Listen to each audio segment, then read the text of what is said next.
Everybody tells you an electrical apprenticeship is the path. Great pay, no student debt, career for life. All true. But nobody tells you what the first 2 years actually look like. Let me give you the honest version. Hey, welcome to Hardwired Trades, where we talk real stuff about the electrical trade. No fluff. I've been in this industry a long time, and today I'm breaking down what electrical apprenticeships are really like. The good, the rough parts, and everything in between. If you're thinking about going this route, this is the video you need to watch first. What an apprenticeship actually is. An electrical apprenticeship is a paid training program, typically 4 to 5 years, where you work in the field as an apprentice while also attending classroom instruction. You're earning while you're learning, which is the biggest difference between this and going to college. Most apprenticeships in the US go through either a union, like IBEW, the International Brotherhood of Electrical Workers, or a non-union program through NECA or IEC. There are also some contractors who run their own apprenticeship programs. When you complete it, you come out with your journeyman card. That's your license to work as a fully qualified electrician.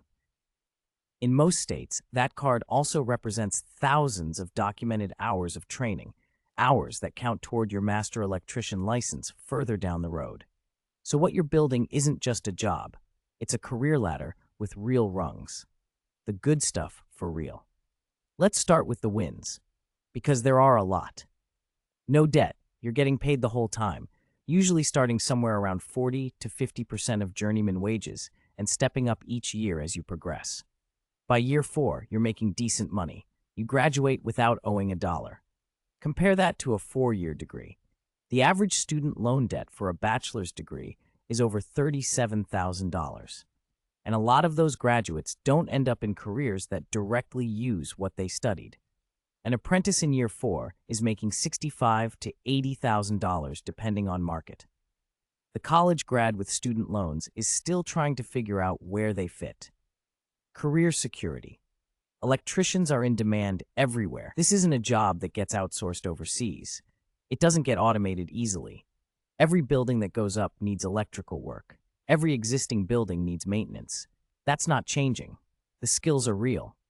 By the time you finish, you know your stuff cold. Electrical theory, code, wiring methods, troubleshooting. You've done thousands of hours of actual hands-on work. That experience lives in your hands and your head permanently. And here's one that doesn't get mentioned enough: the social network. When you go through an apprenticeship, especially a union program, you build relationships with journeymen, contractors, inspectors, and other apprentices. That network follows you through your entire career. The foreman who took time to teach you becomes a reference. The apprentice buddy who went out on his own becomes a GC you can sub for. These connections have real, lasting value, the parts nobody talks about. Here's where I want to be straight with you, because too many people go in expecting it to be easy, and they're not ready for what hits them. The first couple years are humbling. You're the new guy or girl. You're sweeping up, you're running wire, you're doing the grunt work. Experienced guys may not always take the time to explain things the way you'd like. You have to ask questions. Sometimes ask the same question twice and stay hungry to learn. The ones who thrive are the ones who show up every day ready to prove themselves, who pay attention even when they're doing basic work, and who never stop asking why. The pay in year 1 isn't great. If you've been working a job that pays $20 an hour and you start an apprenticeship at $14 or $15, that's a real sacrifice. It gets better, but that first year can be financially tight. Quote, Ed to plan for that. Know your budget going in, cut what you can, and treat it as an investment in the next 30 years of your career. The classroom component is required, and it matters. Union apprenticeships typically require 144 plus hours of classroom instruction per year on top of your fieldwork. If you were hoping to skip the bookwork, that's not how this goes. You need to pass tests, understand theory, and take it seriously. The guys who blow off the classroom end up struggling when it comes time to pass the journeyman exam. The physical reality is also worth knowing. This is a physically demanding job, lifting heavy wire, crawling through attics, bending conduit, standing all day. If you're not in decent physical shape when you start, you will be after a few months. Your body adapts. But the first weeks can be genuinely brutal if you're coming from a desk job. Your hands will take a beating. Your back will be sore. That's normal. It passes. Union versus non-union apprenticeships. This is one of the most common questions, and it's worth addressing.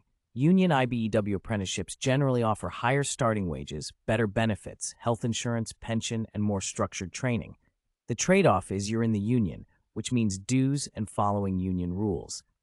The work tends to be heavier commercial and industrial. In strong union markets, Chicago, New York, the Pacific Northwest, the IBEW path can set you up exceptionally well. Non-union programs through IEC or individual contractors often have more flexibility. You might get into the program faster, work on more residential or light commercial, and potentially run your own business later without union constraints.